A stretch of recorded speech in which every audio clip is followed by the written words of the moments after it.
युवा कुशवाहा सरस्वती पूजा समिति हर साल की भांति इस साल भी आप सभी भक्तजनों का हार्दिक अभिनंदन करता है एवं करता रहेगा। और हमारे कार्यकर्ता हैं युवा कुशवाहा दल एवं समस्त ग्रामवासी।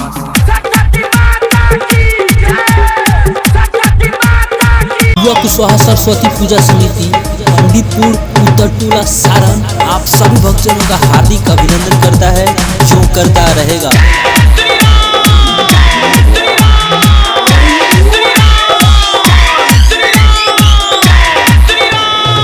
पंडितपुर उत्तर टोला सारण, पंडितपुर उत्तर टोला सारण, पंडितपुर उत्तर टोला सारण, पंडितपुर उत्तर टोला सारण आप सभी भक्तजनों का हार्दिक अभिनंदन करता है जो करता रहेगा।